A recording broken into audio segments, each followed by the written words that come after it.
Bonjour à tous, la First Team est de retour et on est mardi et le mardi c'est vélo, c'est roue libre C'est Panzani. C'est Panzani. Je sais pas pourquoi. Bon voilà, vous avez Ce sera raclette en Paul l'occurrence qui est- pour moi ce soir. Paul donc, qui est trop déjà content. chaud, c'est vrai, il y a une petite raclette qui est prévue de Petite ton raclette côté, en Paul. préparation avec certains membres de la First Team. Ça va être très cool, oui. Ouais, c'est bien pour le régime ça, Polo.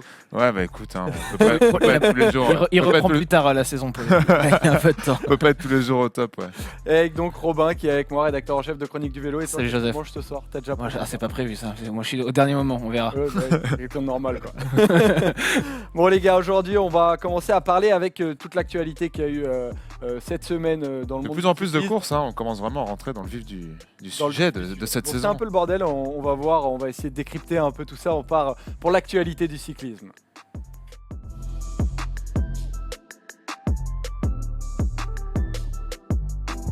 On va faire honneur pour commencer les gars à notre beau calendrier qui a commencé cette semaine du coup avec le Grand Prix La Marseillaise qui a donc commencé, qui est une course pour ceux qui ne suivent pas forcément parce que déjà elle n'est pas retransmise. C'est ça. On va parler tout à l'heure de tous ces problèmes de retransmission de courses en début de Ce saison. sera un peu le fil rouge de cette émission. Ce sera un peu le fil rouge, exactement, Paul. Et donc, le Grand Prix La Marseillaise, c'est une course Europe Tour, du coup, qui est 1.1, qui a été gagnée donc, par Anthony Turgis, qui est parti à la Direct Energy cette semaine. Cette semaine, pas du tout, en début de saison, qui a fait sa première course cette semaine avec la Direct Energy. Messieurs, déjà, est-ce que vous avez pu voir...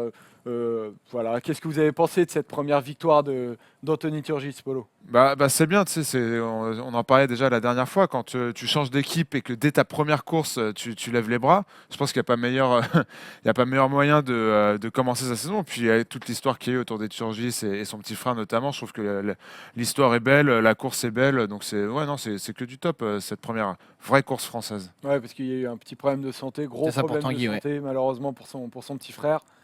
C'est malheureux pour Tanguy, mais bon, il a parlé de son frère après sa victoire. Anthony il lui a un petit peu dédié cette victoire. Et puis c'est très bien pour lui. C'est pas un coureur qui gagne très souvent. Il est arrivé de Cofidis avec un statut pas forcément de leader chez Direct Energy. Donc il a besoin de prouver. Et finalement, ces courses de début de saison, du mois de fin janvier, du mois de février, elles sont là pour des coureurs comme lui qui doivent montrer tout de suite au staff qui sont là. Par exemple, on parle d'un Niki Terpstra chez Direct Energy. Il n'a pas besoin de prouver sur la Marseillaise qu'il est là. Par contre, pour un coureur comme Turgis, c'est important. C'est clair. Après ça, et donc du coup, il y a eu le Tour San Juan dont on avait déjà parlé la semaine dernière dans Roue Libre, avec cette victoire du coup de winner Anacona, qui n'était pas forcément, même pas du tout attendu en tant que vainqueur du classement général. Mais donc winner Anacona, palmarès vierge depuis l'étape en 2014 de la Vuelta. Tu t'y attendais à avoir winner Anacona vainqueur Non, de cette, pas du tout, mais la Movistar a très bien manœuvré sur la seule étape vraiment difficile de cette Volta à San Juan. Ils avaient du coup, avec Julien Lafilippe leader, ils ont envoyé Anacona devant avec leurs deux favoris, donc qui étaient Carapaz et Quintana derrière, juste à pédaler dans la roue de Julien Lafilippe et à l'attaquer si éventuellement la Quick Step revenait sur Anacona. Du coup, la Quick-Step n'a pas pu parce qu'elle n'avait pas les armes, notamment sur les hauts pourcentages, pas les hauts pourcentages, la haute altitude. Je te remercie, Robin. Ils n'avaient pas les armes pour rivaliser avec la Movistar sur cette Vuelta 103. Il y a déjà, pour la Movistar, c'est une première démonstration de force ou pas Démonstration de force, je sais pas, il n'y avait pas non plus, il y avait pas de grosse armada en fait en montagne pour leur opposer une résistance. Donc ils ont fait le travail. Quintana est resté discret, c'est Anacona qui en profite. Je pense que chez Movistar, on est très content de toute façon. Quintana, il visait pas particulièrement cette épreuve, il reprend tranquillement. Pareil pour Carapaz. Donc finalement, c'est bien qu'un équipier habituellement puisse s'offrir une belle petite victoire comme ça. Julien Philippe a terminé deuxième du coup du classement général. Et bon, il y a eu plusieurs vainqueurs d'étapes sur cette épreuve-là, dont Sam Bennett, le sprinter de la Bora Hansgrohe. En gros, où est-ce que vous le placez, Sam Bennett, dans la hiérarchie des sprinters mondiaux? Pas dans les tout premiers, c'est sûr. Mais dans un deuxième wagon. Très belle chose, ouais. C'est ça. Sur la Vuelta l'année dernière, il a gagné, je crois qu'il gagne 2 étapes. Sur le Giro, il en gagne 3 aussi. Sur le Giro, alors je confonds sur l'un des deux grands tours. Il a eu du mal à rentrer. Dans ce Tour 103. Il s'est un peu raté sur son premier sprint emmené par Sagan. Il n'a pas l'habitude d'être emmené par Sagan non plus. Là, il a profité en fait que Sagan, ils ont fait une espèce de double piste sur la dernière. C'est assez marrant. Ils ont fait un leurre en fait sur le dernier sprint. Sagan a emmené Eric Basca, son coéquipier. Et Sam Bennett a pris une autre roue, je crois que c'est la roue d'Odeg qui prend, et il l'a sauté sur la ligne de l'autre côté de la roue. C'était assez marrant et assez bien senti de la part de la Bora. Donc ouais, ça doit lui faire du bien parce qu'il s'était un peu raté dans ce début de Vuelta. J'aime bien cette équipe, la Bora, qui fait ce genre de choses, qui laisse un coureur un peu libre. On a l'impression que c'est une équipe cool. Je sais pas, moi, si je veux avec être Sagan, dans une c'est équipe, toujours un peu j'irais chez débridé. eux, quoi. Ils ont l'air cool, ça a l'air bien, quoi. C'est toujours un petit peu débridé avec Sagan, on sait jamais. Mais déjà, c'est un peu surprenant que bon, il emmène des sprints parce que c'est le début de saison aussi. Il le fera pas toute l'année. Mais pour Bennett, c'est aussi un petit peu perturbant d'avoir un nouveau poisson pilote comme ça. D'habitude, c'est plus Rudiger Selig qui lui emmène les sprints. Donc finalement, il en profite, mais il le disait en interview, ça ajoute de la pression d'avoir Clair, Sagan qui bien emmène le sprint pour soi. Donc voilà, il fallait qu'il concrétise C'est au une moins belle avec. pression, quand même. Ouais, mais Bon, il y a justement, le- il se le devait de moral gagner au moins plus une étape. important Quoi. du cyclisme de nos jours qui t'emmène. C'est ça. Après, Ouais, mais alors justement, je sais pas si c'est le meilleur ils sont poisson pilote. obligés, ouais, voilà. Déjà, Il a l'air de Déjà, bien le- la gérer, en tout cas. un champion comme Sagan en poisson pilote, il a quand même peut-être envie de temps en temps d'aller la gagner, même s'il Ouais. va emmener son coéquipier. Et puis en plus, pour le coéquipier, que ce soit Sam Bennett ou un autre, ça pourrait être un Ackermann ou quelque chose comme ça, ça met beaucoup de pression. Quoi, C'est si clair. tu as ce gars-là comme poisson pilote, c'est clair. On part des Amériques, qui est donc l'America Tour pour ce Tour San Juan, et on va en Australie, messieurs, pour l'Herald Sun Tour, pour l'Oceania Tour, qui était une course 2 points aussi, avec le classement général qui a été remporté par Dylan Van Baarle, un autre homme à tout faire de la Sky. Donc voilà, on le voit en photo avec ce beau maillot jaune, Et Sky, typique des tours australiens de début de saison. Et Sky a vraiment dominé l'épreuve, hein, avec Van Baarle qui gagne le général, avec Ellison qui est placé, avec Sivakov qui fait des bonnes places, Alvorsen qui gagne une étape. Ils ont vraiment. Alors c'est assez habituel à une époque, ils envoyaient aussi beaucoup Richie Porte, qui fait son début de saison australien. Quand il courait chez Sky, il allait aussi souvent sur les Herald Sun Tour. Froome y a fait des apparitions aussi. Donc ouais, ils aiment bien cette épreuve et ils ont à cœur, j'ai l'impression, d'y performer. Bah, moi, j'ai trouvé l'Herald Sun Tour plus intéressant que le Tour de Under, par exemple. Plus de dénivelé, plus de spectacle. Du coup, je ne sais pas si c'est lié, mais j'ai trouvé la Sky aussi encore maîtrisait parfaitement son sujet. Ils ont envoyé Dylan Van Baarle loin dans une échappée pour qu'il récupère le maillot jaune. Sinon, j'ai aimé le duel entre Woods et Porte. J'ai trouvé ça intéressant. Ouais, Il y avait plus d'étapes accidentées que Ouais, c'est ça. en fait. Hein. Et moi, Woods et Porte sont des coureurs que j'aime beaucoup. Et je les ai vus bien s'écharper sur des pourcentages plus importants que sur le Tour de Under. Du coup, une course que j'aime de plus en plus à regarder, les Herald Sun Tour. Ouais, et qui n'est pas une course sur le tour comparée, Paul, comme tu dis, au Tour d'un Under. Voilà, il y a toutes ces. Après, il ne faut pas qu'il y ait trop de courses sur oui, le tour voilà. non plus. Oui, voilà. On Mais il y en peut a intégrer peut-être toutes les courses, qui mais- n'ont rien à faire dans le World Tour. Voilà, Si on parle des courses australiennes, c'est pas le Tour de Under que j'enlèverai en premier. Ouais. Non, pour le Tour. et puis les courses chinoises qui ont aussi leur mot à dire dans ce débat des courses. C'est clair. Il y a eu une dernière actualité on retourne sur l'Europe Tour, mais course 1.1, donc pas forcément une course qu'on a bien pu suivre parce qu'elles sont pas retransmises. C'est le Challenge de Majorque et surtout quel bordel pour le suivre, quoi. Il y a en gros, Faut trouver c'est de bons streaming pour le trouver suivre. le bon streaming et il faut la comprendre. Ouais. Faut la comprendre, quoi. Faut savoir que on a le C'est- droit de se présenter à une course. Et c'est en 4 courses et on a le droit d'être sur l'une sans être sur l'autre. C'est ça. Mais en même temps, c'est le Challenge de Majorque. C'est comme s'il y avait 4 manches de Coupe de France à la suite en fait sur 4 Ouais, jours c'est ça. consécutifs. Donc la plupart des coureurs en font plusieurs, pas forcément toutes. Mais finalement, bon, il y a eu de beaux finales. Et Il y avait il y a eu des beaucoup vainqueurs. sur ces courses. Ouais, en gros, les vainqueurs d'étape d'ailleurs sont de beaux noms. Hein. Herrera, Bourgman, Herrada. Wellens et Kittel. J'ai dit Herrera, tu as dit, à la place d'Herrada. Herrera. Ça fait un moment. Ouais, Herrada. Et d'ailleurs, sur cette manche gagnée par Herrada, la première, on a donc un Cofidis en tête qui gagne devant Guillaume Martin. Et donc ça vient un peu légitimer les accréditations décernées par ASO pour le Tour de France, qui sont pour l'instant déjà pour Cofidis et Wanty. Ils ont montré déjà sur ces premières courses de l'année pourquoi ils étaient invités. Bon, Direct Energy l'a fait aussi en gagnant à la Marseillaise. C'est clair. Non, puis tu avais des bons mondes. Tu avais du Mollema qui s'est montré, tu avais du Wellens qui a gagné, Bourgman aussi, qu'on espère enfin voir franchir un cap cette saison. Kittel aussi Pardon, excusez-moi, la régie, ça a dû taper. Kittel aussi qui a gagné un sprint devant même du beau monde. Il bat du Degenkolb, il bat du Greipel. Voilà, non, c'est des courses qui semblent intéressantes. C'est dommage qu'on doive autant galérer pour les voir en fait. Bah voilà, c'est exactement ce dont on va parler tout de suite dans le focus. Et donc du coup, un article de Chronique du vélo.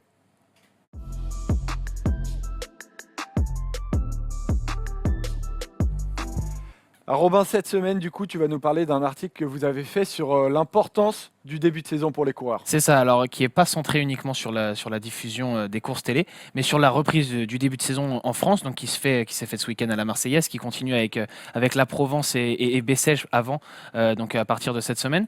Et donc on a plusieurs coureurs qui nous parlent de comment aborder à la fois mentalement et physiquement ces courses de reprise. Donc on a Romain Feillu, on a Geoffrey Soupe, on a Axel Daumont qui nous en parle. Et Romain Feillu, à un moment, en fait, nous a parlé de cet effet loop avec la retransmission de ces courses du début de saison qui est de plus en plus accrue, avec cette année l'Étoile de Bessèges et le Tour de la Provence qui sont sur la chaîne L'Équipe. Et donc ça joue finalement dans le fait que les coureurs aillent sur ces courses, dans le fait qu'ils y aillent le plus performant possible, pas seulement pour reprendre et tourner les jambes, mais vraiment pour performer.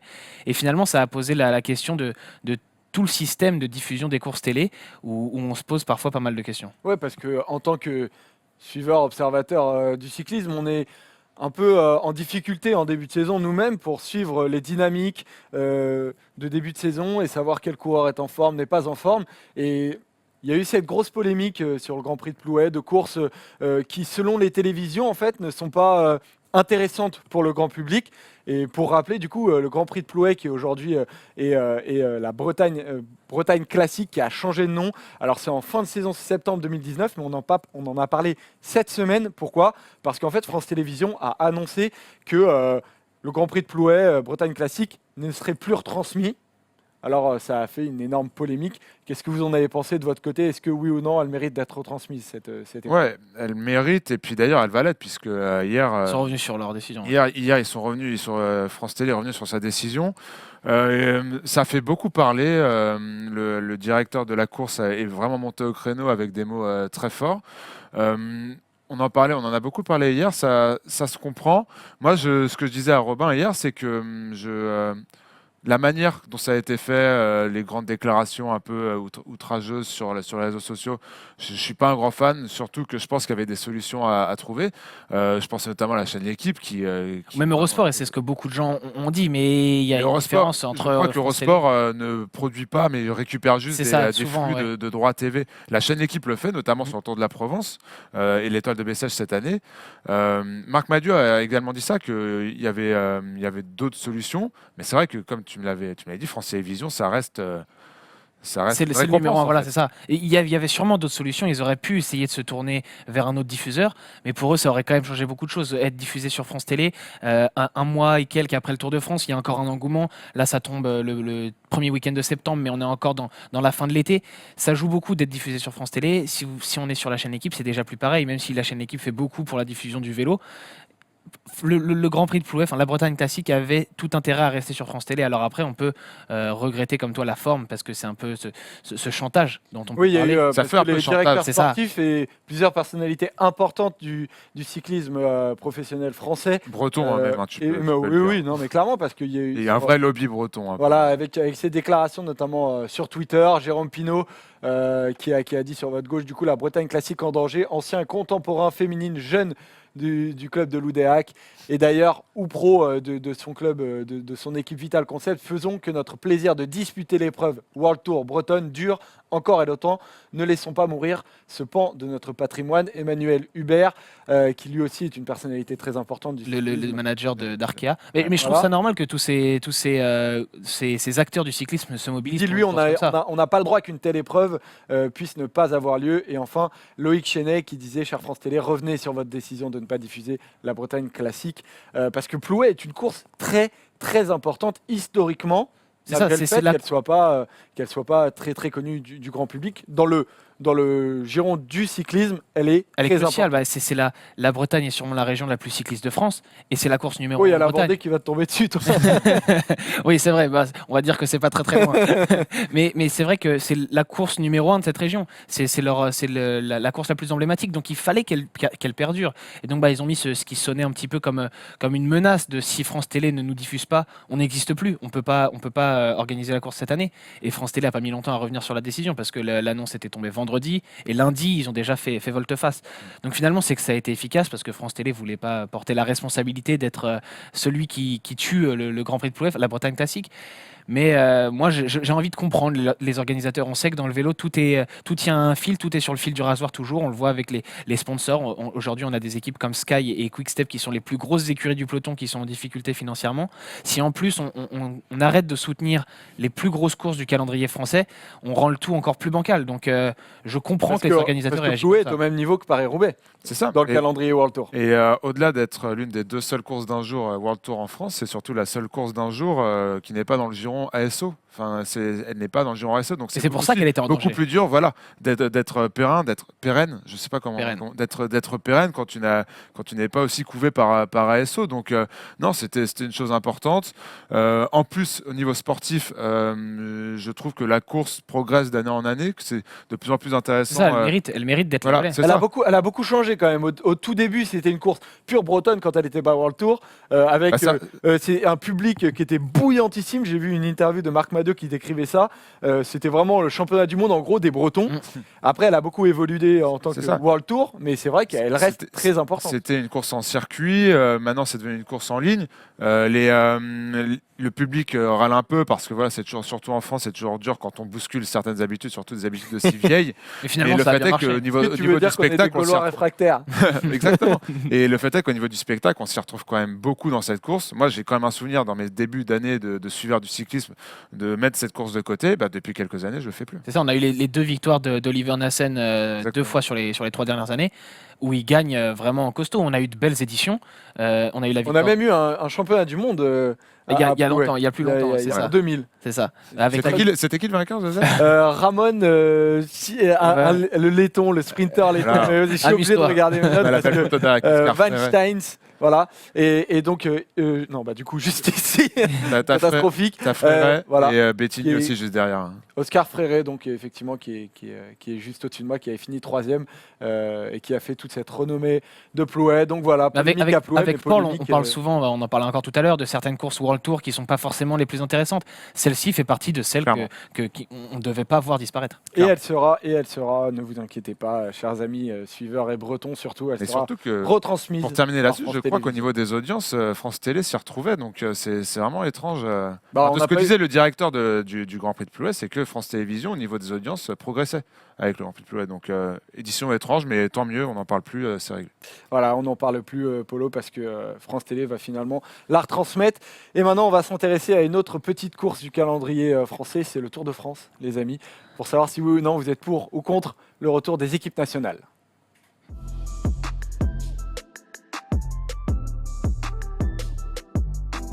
C'est une interview de Romain Bardet que Polo d'ailleurs a retweeté sur son compte, Romain Bardet qui disait qu'il serait intéressé de voir revenir les équipes nationales parce que pendant exactement ce qu'il disait. Merci Ben.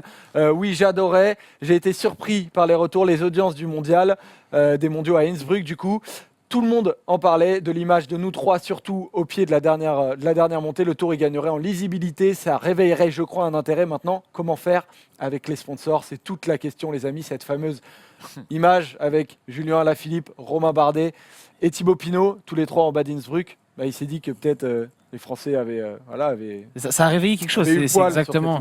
C'est ce qu'il dit. On a tous en tête cette image et on s'est tous dit, mais est-ce qu'on a déjà vu ça un jour? Et finalement, sans doute pas. Sur un championnat du monde, c'était incroyable. Mais est-ce que c'est transposable sur 3 semaines? Alors, j'ai l'impression qu'on a tous envie de le voir essayer. Et au fond de nous, on sait aussi tous que c'est impossible. Ouais. Mais est-ce que c'est si impossible que ça? En soi, oui, c'est impossible. Je pense que c'est même pas le cœur du débat qu'on doit avoir aujourd'hui, parce que maintenant, avec la prédominance des sponsors partout, que ce soit dans les équipes, autour du Tour de France, etc., c'est impossible de revenir en arrière. Maintenant, on est trop impliqué dans ce système de sponsoring pour pouvoir tout enlever d'un coup. En fait, c'est pas possible, et ça mettrait même en danger le Tour de France. Mais pour ce qui est d'un point de vue uniquement sportif, ce serait une bénédiction pour cette course qui perd en intérêt, on ne va pas se mentir, une course qui perd en intérêt d'année en année, avec notamment la prédominance de la Sky et du S Postal avant elle. Mais je trouve ça étonnant ce que vous dites quand même. Pourquoi ce serait impossible à mettre en place, dans le sens où il y a que... dire, Joseph. Mais non, mais il y a que dans le cyclisme qu'il y a des sponsors où se sont formées des équipes. C'est ça. Dans Oui, mais tous les c'est autres le sports, cœur du business plan du vélo. Et c'est là tout le problème, c'est que tout ça n'est pas très stable et que les sponsors partent quand ils veulent. On le voit avec Sky, avec Quickstep. Et une équipe comme AG2R qui investit au niveau du sponsoring, qui investit beaucoup, qui fait énormément, qui a une équipe féminine, ils sont là au départ parce qu'il y a aussi le Tour de France. Et si on leur enlève le Tour de France, si on leur enlève Romain Bardet, un grand leader français qui fait lever les foules, qui fait que les gens regardent le Tour, s'il n'y a plus écrit AG2R la mondiale sur le maillot de Romain Bardet, je ne suis pas sûr qu'AG2R reste dans le vélo. mais il peut y avoir les deux. Le problème, c'est que, comme l'a dit Robin, ça fait partie des origines du vélo où on a plus fait place sur les courses à des équipes de sponsors plutôt qu'à des équipes nationales, ce qui est quand même assez étrange, puisque c'est quand même l'un des rares sports où les courses les épreuves les plus importantes sont des épreuves avec des sponsors. Ouais. Donc c'est assez... Déjà, c'est assez dommage, je trouve, dans un premier temps, mais surtout, c'est irréversible. Je ne pense pas que ce soit possible aujourd'hui de revenir à autre chose que ce système qu'on a là aujourd'hui. C'est ça. Et Ouais, enfin, sur AG2R, je parlais d'une équipe féminine, je me suis planté, je parlais plutôt d'une équipe de jeunes. La FDJ a une équipe féminine, et la FDJ c'est pareil. Et toutes les équipes ont à peu près la même façon de fonctionner. Le Tour de France est une vitrine tellement énorme, et on en parle souvent quand on parle du programme d'un coureur comme Thibaut Pinot. On dit parfois, ouais, ça va être compliqué de retourner sur le Giro, parce que Marc Madiot et le sponsor, Groupama FDJ, a envie de voir Thibaut Pinot Marc sur Madiot, le il Tour. s'en cache jamais, il le dit. C'est Voilà, ça. pour nous, c'est capital d'avoir Thibaut Pinot sur le Tour de France. C'est ça. Que quand lui préfère aller sur le Giro, ça nous met vraiment en Les difficulté. sponsors aujourd'hui sont prépondérants et on s'en cache pas. Ça fait 50 ans que ça fonctionne comme ça. On peut plus retourner en arrière. À une époque, quand les équipes nationales étaient en place sur le Tour de France, ça choquait pas finalement parce que En c'était gros, comme ça. En gros, ce qui vous gênerait dans une réforme ou peut-être qui serait même une révolution sur le Tour de France, c'est uniquement parce que ça énerverait les Non, sponsors. moi ça me Non. gênerait pas. C'est juste que c'est pour ça que je pense que c'est impossible. Et d'ailleurs, Christian Prudhomme en a déjà parlé plusieurs fois parce qu'on lui a soumis l'idée. à Impossible de multiples trouver reprises. d'autres formes de revenus que les sponsors. Pas autant, enfin t'imagines. Enfin, en tout cas pour les coureurs, tu vois, qui va financer les équipes nationales déjà Qui finance en fait Le Tour de France a déjà fait ses réformes, a déjà fait ses révolutions, par exemple. Mais dans une autre époque. C'est pas ce marronnier du retour des équipes nationales. On a fait un petit tableau pour vous montrer à quel point le Tour de France n'a pas toujours été une équipe, sous forme de sponsor. Ça a commencé par le sponsor de 1903 à 1929. Il y a eu les équipes nationales de 1930 à 1961 parce qu'il y avait en gros des dominations beaucoup trop fortes de certains sponsors. Retour aux sponsors de 62 à 66, retour aux équipes nationales de 67 à 68, et depuis 68, on est sur les sponsors. Et c'est justement, c'est parce que c'est à partir du moment où on a commencé à intégrer les équipes de marque dans les années 60, on n'a plus pu faire marche arrière. Quand ça a commencé, Avec l'arrivée de la diffusion télévisée, l'arrivée de la caravane du Tour. La caravane du Tour a à été la même inventée époque. pour trouver une forme de revenu pour financer les équipes nationales. Et ouais, clairement. Et l'arrivée surtout de la diffusion télé a tout changé en fait. La pression mise par les sponsors a été trop grande. Et puis ce qu'il faut savoir, c'est qu'à l'époque, les coureurs aussi couraient toute l'année dans des équipes à sponsors, et quand elles arrivaient sur le Tour avec les équipes nationales, ça provoquait des vrais problèmes. À une époque, Mercier, l'équipe de Raymond Poulidor, avait empêché son coureur d'aller participer au Tour parce qu'il n'aurait pas été leader et que ça aurait été Anquetil le leader. Donc forcément, au bout d'un moment, c'était un système qui ne pouvait plus marcher en fait. Il faudrait une reconversion de tout le monde du cyclisme dans sa totalité. On ne peut pas dire le Tour de France ou même tous les grands tours sont avec des équipes nationales et le reste de l'année c'est l'équipe à sponsor. Ça ne pourrait pas fonctionner. il faudrait réformer tout le vélo. Mais on fait bien ça avec les mondiaux. Il y a bien une Mais course c'est sur une journée. Ouais, ce serait sur 3 semaines. Ouais, mais les mondiaux c'est possible parce que Moi, je déjà vous ça n'a trouve jamais triste, bougé. les gars, je non vous mais trouve moi, pas attends, mais triste. non mais pour revenir, il faut qu'on soit d'accord. Là, tu nous as mis dans une position un peu bizarre parce qu'à la base, je pense qu'avec Robin, on est tous les d'accord. C'est ça, on aurait envie pour de dire voir. qu'on veut voir cette course. On en a vraiment envie. Ouais, mais vous voulez Moi, le voir, c'est ce que mais j'ai vous dit pensez sur- que c'est impossible. Moi, c'est je pense que c'est pas C'est ce que j'ai dit impossible. sur Twitter.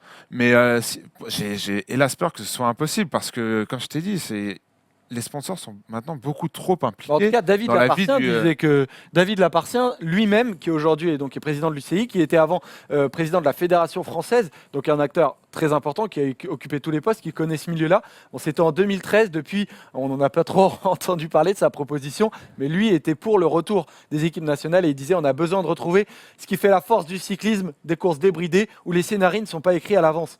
Et il y aurait sûrement un peu de ça parce que finalement, dans la nouveauté que ça aurait amené, ça enchanterait tout le monde et les scénarios de course seraient réécrits et les stratégies seraient totalement nouvelles aussi, avec des coureurs qui se connaissent pas forcément, qui n'ont pas l'habitude de courir ensemble. Donc c'est sûr que d'un point de vue du spectacle, ça régalerait sûrement beaucoup de monde. Bah, donc ils y trouveraient leur compte, les sponsors, Mais bah, pour pas- être exposés Mais d'une non, autre mais- oui, manière. mais s'ils sont plus exposés. Bah, ils peuvent être exposés sur les maillots, de Ouais, la c'est même tout. manière que sur d'autres sports. Oui, mais Alors, alors tous les comment- autres sports, comment d'ailleurs. on reconnaît les coureurs de la même équipe si Romain Bardet court avec son maillot AG2R et à la fin Maillot, maillot Non, avec. si les équipes nationales Maillot ont des national sponsors, avec des un sponsors sponsor. uniques, mais est-ce que tu trouves un sponsor unique c'est compliqué. Hein. Je pense pas que ce soit possible. Au niveau, tu vois, là, il y a AG2R la mondiale, mais tu vois, je prends l'exemple d'AG2R. Ils n'ont pas qu'un seul sponsor sur le maillot. Il n'y a pas qu'un seul partenaire de cette équipe. C'est au moins, je pense au moins Obama, sans dire de Ah bah bêtises, ça entre 10 et 20 ça partenaires. chamboulerait minimum. énormément, mais ça chamboulerait que le Tour de France. Oui, mais Bah, comme ça c'est la course qui cristallise toute l'attention du vélo, c'est ce qui rend le. Moi, je pense que les audiences seraient deux fois plus importantes pour Oui, le Tour mais- de France si on repart sur les équipes nationales. Oui, mais les audiences, elles viennent pas au final dans la poche des équipes. Les audiences, elles font pas des bénéfices pour AG2R, pour Sky, pour Quickstep, pour toutes ces équipes-là. Elles font de l'argent pour France Télé et pour ASO. Mais Bon, elles bah, font je pas de- vois que les gars, vous êtes un peu Non, mais- trop d'accord à mon goût, mais en tout cas, je vais vous demander, parce que j'ai envie de rigoler quand même, parce que moi, ça me fait vraiment kiffer cette idée d'équipe nationale. Mais vous aussi, je l'ai bien compris. Mais vous allez me donner quand même votre composition d'une équipe française. Du coup, est-ce que selon vous, déjà, moi, ce qui m'intéresse, est-ce que vous mettez Bardet et Pinot dans une même équipe? Je pense que c'est pas possible. D'ailleurs, c'est les grands débats qu'il y avait eu à l'époque dans les années Anctil, les années C'est ça. 50-60. Donc, quand Marcel Bidot était sélectionneur de l'équipe de France de 53 à 61, avec des leaders français incroyables, une génération exceptionnelle, avec Anctil, avec Rivière, avec Bobet, Gémignani. Et c'était des casse-têtes pas possibles. En 1959, il y a 4 leaders dans l'équipe de France. L'équipe de France se plante en 58. Marcel Bidot veut réunir tout le monde en 59. Mais il y a 4 leaders c'est beaucoup trop. Et il y a un pacte qui est plus ou moins scellé quelques semaines avant le départ du Tour à Poigny-la-Forêt, c'est ça, Poigny-la-Forêt, au mois de juin, avec les 4 leaders qui se retrouvent, Anctil qui tire une gueule pas possible, Gémignani qui dit ce pacte Anctil, il s'en fout comme de l'an 40, Anctil qui dit toute l'année Rivière et moi nous sommes adversaires, aujourd'hui on nous demande de courir main dans la main mais je courrais quand même contre lui. Et donc les C'est 4 génial. coureurs... Mais attends, mais c'est génial. Mais ils ne veulent Moi, absolument pas bosser ensemble en fait. Et on aurait le même problème aujourd'hui. Et d'ailleurs, dans la suite du Tour, Bobet donc, est un peu plus en fin de carrière, Gémignani aussi, ils ont un peu moins les capacités d'aller gagner le Tour à cette époque-là, mais Anctil et Rivière, normalement, devraient se livrer bataille. Et finalement, comme ils s'entendent jamais, Henri Anglade, qui court pour une équipe régionale centre-midi, se révèle, il arrive à bien se classer au classement général, et là, l'équipe de France se rend compte qu'ils vont pas gagner le Tour, et que c'est peut-être un régional qui va gagner. Donc à la journée de repos de Grenoble, il y a un nouveau pacte qui, cette fois-ci, ils réussissent à s'entendre pour de vrai, et ils décident de tout faire pour que Henri Anglade ne gagne pas le Tour. Et donc ils favorisent Federico Bahamontes. Il se retrouve dans la descente de l'Iseran avec Henri Anglade. Il décide de pas rouler pour attendre que Bahamontes revienne de l'arrière. Et il saccage véritablement le Tour de France d'Henri Anglade, qui gagnera jamais le Tour et qui se fait cette année-là clairement voler par le duo Anctil-Rivière. S'il n'y a pas cette mésentente au sein de l'équipe de France, Anglade gagne sûrement le Tour. Et finalement, c'est Bahamontes qui... Après, on qui peut s'impose. très bien imaginer plusieurs équipes de France. On peut très bien ne pas avoir qu'une seule équipe de France, parce qu'en gros, il y avait 30 nationalités sur le Tour de France 2018. Pour Non, avoir. mais forcément, il faudra trouver des compromis pour des coureurs de petites équipes. Tu vois, je pense à Vunet, à Carapaz. Tu vois, tu le mets où, Carapaz? Tu fais une équipe d'Amérique du Sud, sachant que tu as une équipe colombienne qui Qui est énorme, ouais. qui serait déjà énorme. Tu vois, tu fais une équipe du reste du monde comme dans FIFA. Je sais pas comment tu Bah peux oui, faire, mais ça du serait, reste du monde, oui. mais ça s'y réfléchit. Tu peux y réfléchir, ça, de ce point de vue-là. Je trouve qu'il y a très peu de problèmes. L'équipe du reste Euh, du monde avec le drapeau de l'ONU, je sais pas moi, un truc comme ça. Mais pour ce qui est des leaders, clairement, avec peut Coman, pas on mettre est tout le d'accord, monde, tu peux pas mettre. C'est quoi Pinot. ton équipe, Déjà, toi, Polo? Donne-moi une équipe avant de de donner 5. mon équipe, je vais te dire, même sur le championnat du monde, ça s'en est joué de peu pour qu'il y ait quand même des problèmes, même de stratégie, etc. C'est ça. Quand Pinot et Bardet roulent pour Alaphilippe et que Alaphilippe explose, imaginez si Bardet n'avait pas les jambes pour continuer. Et ça marche parce que c'est une journée finalement. C'est ça. Et tout est mis sur la table avant. Et pour une journée, Pinot et Bardet savent que C'est ça. sur le papier, ils y vont pour bosser. Mais sur 3 semaines, c'est beaucoup plus Tu ne compliqué peux à pas mettre en mettre, place. dans ton équipe de France, tu ne peux pas mettre Pinot et Bardet. Ça, Bah, tu c'est- mets qui alors? Bah, tu mets Pinot. Moi, Tu je mets mets Bardet. Ah ouais. Ouais. Non, mais moi, Et voilà, évidemment, ce serait le drôle. choix- 2 équipes de France, je te mets sur une équipe avec Bardet, une équipe avec Pinot. Oui, mais sauf que je pense qu'on Vas-y. prend tous les deux à la Philippe. Moi, je prends Alaphilippe. Bah, t'es obligé de prendre Alaphilippe en électron libre parce qu'on n'est pas sur des mêmes objectifs. Alaphilippe, c'est un mec qui peut et jouer sa carte personnelle et aussi donner des coups de main, même en montagne, hein, sur le plat déjà, sur les parcours un peu vallonnés, etc. C'est un mec qui peut rendre des services fous et puis surtout qui peut rapporter des étapes. Moi, je mets Pinot donc, Alaphilippe. Je prends Barguil en lieutenant. Je pense qu'en lieutenant, je pense que ce serait un rôle vraiment parfait pour lui-même, d'un très gros Et lieutenant. au Même bout de encore à 2 jours, il l'époque. dit non, j'ai plus envie de Mais- bosser pour toi, j'attaque de mon Moi, je côté. trouve ça trop Non, risqué. il y a Moi, des je ne équipes. prends pas parce que je trouve ça trop risqué de prendre un coureur comme Barguil et de lui demander de travailler pour un autre. Bah si, il le faut. Je pense que là, il arrive à un niveau. Saka, on verra cette année. Encore une fois, j'ai trouvé quand même plutôt. C'est où que c'est Challenge Mallorca qu'il a fait une bonne montée sur la première étape, la première course du Challenge Mallorca où il a montré de belles choses. On va voir cette année, mais je pense que Barguil est plus en train de se muer, plus comme un leader sur Grand Tour, mais peut-être comme un vraiment coéquipier de Lux. Et là, je verrais bien un coéquipier de Thibaut Pinot. Donc voilà, ça fait Thibaut Pinot, Barguil, Alaphilippe. Je mets Anthony Roux comme capitaine de route pour aider Thibaut Pinot. Je mets Pierre Latour parce que Pierre Latour, jeune coureur, gros moteur. Je mets William Bonnet, pareil, dans l'idée de bon pote de Thibaut Pinot, coureur d'expérience. Tempo en pleine. Oui, voilà, qui peut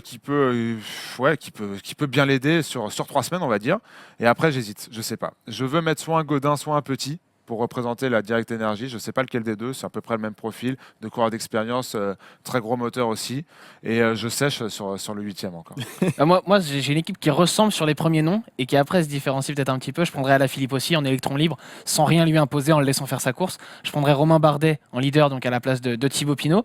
Et ensuite, j'aurais un groupe de grimpeurs autour de lui, avec Latour, comme toi, avec Kenny Lissonde aussi, qui, je pense, quand ça grimpe, est vraiment au niveau. Et avec Rudy Mollard, qui a fait une très belle Vuelta l'année dernière. Et ensuite, j'aurais 3 autres hommes qui sont là plus pour les chronos, pour la plaine, pour rouler, pour replacer Romain Bardet, pour rouler derrière les échappées, etc. Je prendrais Tony Galopin, je prendrais Damien Godin et je prendrais Benjamin Thomas de la FDJ, qui est un très très gros rouleur. Moi, je pense que tu vois, en écoutant son équipe, je pense que je rajouterais en 8e aussi Tony Galopin. Pareil, pour l'expérience, le très bon rouleur, capable d'apporter un peu. Mais j'ai pensé aussi, comme toi, à Anthony Roux aussi, qui peut tout à fait faire partie de cette équipe. Moi, j'ai mis Anthony Roux vraiment pour le rapport avec Pinot, tu vois. Oui, c'est comme un Chérel avec. C'est ça, j'ai pareil, Michael Chirel que j'ai pas mis, mais qui avait sa place parmi les grimpeurs, hein, Alexis Villermoz aussi.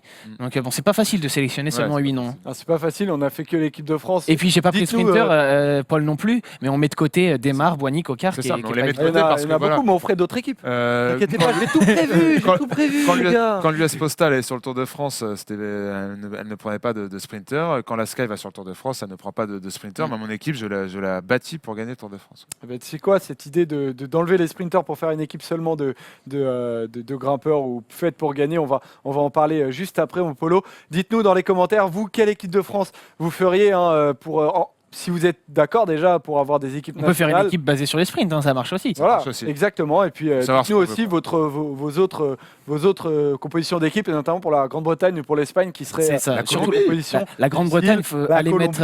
mettre Simon Yates dans les pattes de Froome et Thomas. Voilà. Ça Bah, peut dites-nous, promettre. dites-nous les rouleurs en commentaire sous cette vidéo YouTube si ou non vous êtes pour ou contre, et vos compositions d'équipe, les Pays-Bas et Kelderman, Dumoulin. Enfin, il y a énormément de trucs intéressants. Dites-nous, et puis on va parler tout de suite, Polo, des bonifications, avec notamment cette histoire d'Arnaud Démare. Est-ce qu'il a été pris ou non? On le découvre tout de suite avec les bonifications.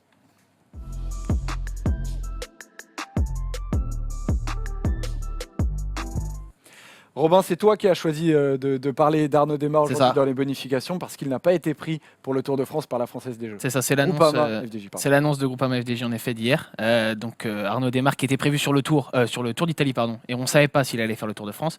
Ça a été acté, il ne sera pas là en juillet. C'est tout pour Pinot. Et finalement, je trouve ça très logique. Donc ça va faire un très gros bloc par contre pour Arnaud Démare avec les classiques, et il enchaînera sans beaucoup de repos avec le Giro. Ce sera costaud pour lui. Mais le choix pour le Tour de France est assez évident et je trouve que Marc Madiot a bien géré ça, comme il l'avait fait l'année dernière où il avait battu une équipe pour Arnaud Démare et où ça avait payé avec une victoire d'étape pour Démare comme l'année d'avant. Donc finalement ça avait fonctionné puisque c'était l'objectif au départ. Bah là il fait la même chose avec Thibaut Pinot.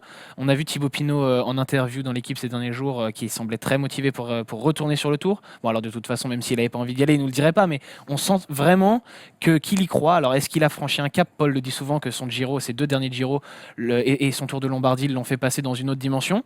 J'en suis pas certain, mais c'est possible et on attend de voir ça. Et en tout cas, il aura une équipe faite pour lui.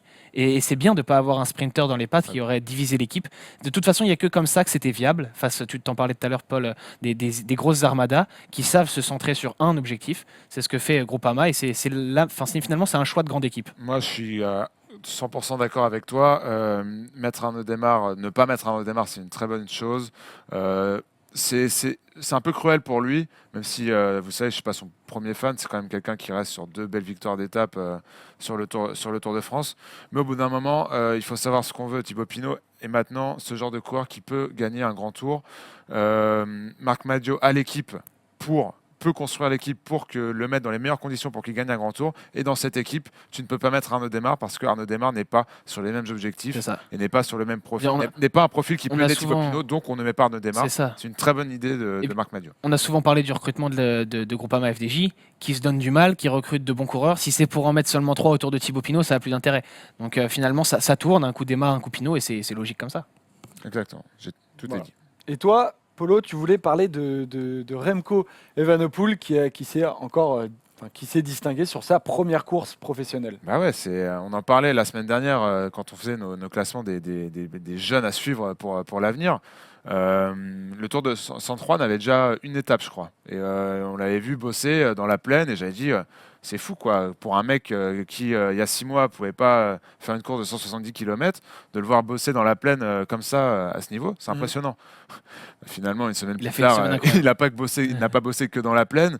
On l'a vu crucial pour la victoire de Julien Alaphilippe pour foutre un peu le bordel dans le peloton derrière. On l'a vu crucial pour aider Julien Alaphilippe, notamment sur cette arrivée au sommet, sur de la haute altitude, pas un haut dénivelé, mais sur de la haute altitude. Donc ça montre quand même les capacités homo-respiratoires de ce coureur. Et puis surtout, à la fin, c'est un top 10 dans une épreuve professionnelle. C'est le maillot de meilleur jeune, ce beau maillot vert qu'on voit. Ce beau maillot vert, oui, qui est le maillot de meilleur jeune. Bon, après, il n'y avait pas non plus des... Oui, mais il faut le faire. Le chrono qu'il a fait est impressionnant. Et l'équipe Quick-Step lui a dit vas-y à bloc et on va voir ce que ça donne. Et il termine 3e, pas très loin de Julien Alaphilippe. C'est assez incroyable. Ouais. Juste derrière Valerio Conti, moi le chrono, je l'ai regardé parce que je vois, j'étais pas, je sais pas, je devais rentrer du basket si vous voulez tout savoir quel sportif ce pauvre. Et je vois un tweet, à vélo il rentre. Ouais, je vois impressionnant Remco Evenepoel, je sais plus qui met ça, je clique tout de suite et je vois ce mec-là avec sa manière de tenir le guidon, sa manière bizarre d'appuyer sur les pédales, de manière impressionnante, s'arracher. Franchement, j'ai vraiment l'impression qu'on retient quelque chose de grand pour les prochaines années. Quoi. Et on va le retrouver sur le Tour de l'Algarve.